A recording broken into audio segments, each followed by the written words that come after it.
What would you do if the person who promised to be there for you in sickness and in health abandoned you during your most vulnerable moment? In today's story, the protagonist faced this exact betrayal during her battle with cancer, and the way it unfolded is a chilling lesson in seeing someone's true colors. It all started when I was diagnosed with cancer and had to have a lumpectomy on one of my breasts. Just finding out I had cancer was a terrifying experience, and I had never gone through a procedure like this before. My husband, David, drove me to the hospital for the surgery. As they were prepping me, he told me he was going to go run errands and would be right back. At that moment, David made a choice born of pure selfishness, completely unaware that this one act of abandonment would plant a seed of doubt that would, years later, bloom into the end of their marriage. Once I was prepped and waiting to be taken into the operating room, the nurse kindly asked if I wanted her to get David so he could sit with me. I said yes, a wave of relief washing over me. But she returned a few minutes later with a sympathetic look on her face, saying she couldn't find him anywhere. So I sat there, in that sterile pre-op room,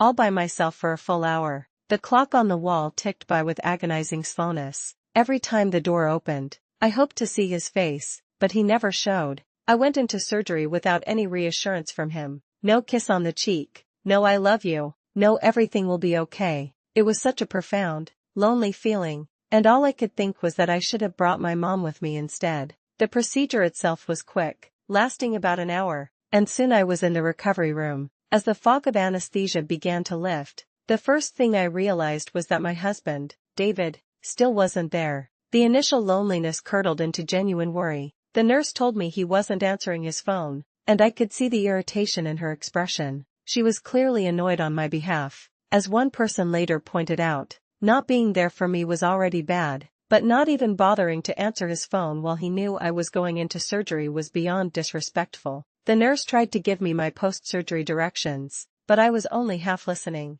My mind was a blur from the medication, and my worry over David's whereabouts was escalating into a quiet panic. After about 30 minutes, the nurse came back in, her face etched with serious concern. "Sweetie," she said, "we are still trying to call him, but if he doesn't get here soon, you won't be able to leave. There is a big storm coming in, and this wing will be on lockdown until it passes." Tears welled up in my eyes. All I wanted was to go home to my own bed. 10 more excruciating minutes passed. Then, the door swung open, and David waltzed in holding a dozen roses, a smug grin on his face like he was the most thoughtful husband in the world. When I asked him where he had been, he casually told me he was at the bar because he was hungry for one of their delicious burgers. This moment revealed David's most profound flaw, a staggering lack of empathy that allowed him to prioritize his own fleeting comfort over his wife's life-altering fear, a flaw that would ultimately seal his fate in our relationship. I stared at him, the absurdity of the situation washing over me. I told him, my voice shaking with a mixture of relief and rage,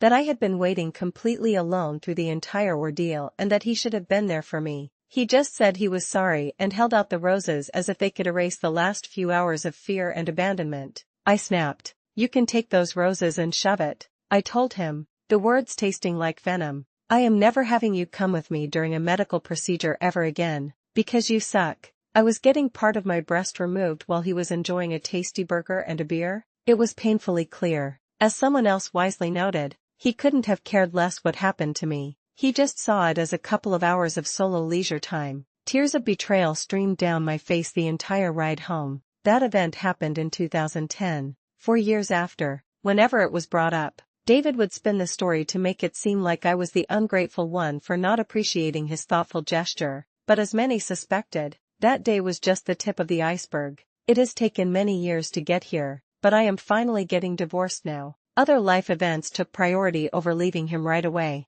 I found out he was a drug addict and I tried to help him in his recovery. We had children, and I still loved him back then. He was apparently sober for about 6 years, and I truly thought things were going to be okay. But if you thought his behavior at the hospital made him an asshole, the stories that followed more than sealed the deal for divorce. I finally kicked him out, and we have been separated for almost 3 years. The divorce will be final next month. I am also happy to say that I am cancer-free. I did have a second diagnosis with breast cancer in 2023, which is part of the reason the divorce wasn't finalized sooner, but I survived that, too. Now I am strong and ready to fight this last battle. I've started calling him my third and last cancerous tumor that needs to be permanently removed from my life. This story is a stark reminder that a person's true character is revealed not in the good times, but in moments of crisis. Betrayal during your most vulnerable time is a wound that may never truly heal, but sometimes, it can be the very catalyst that ultimately sets you free.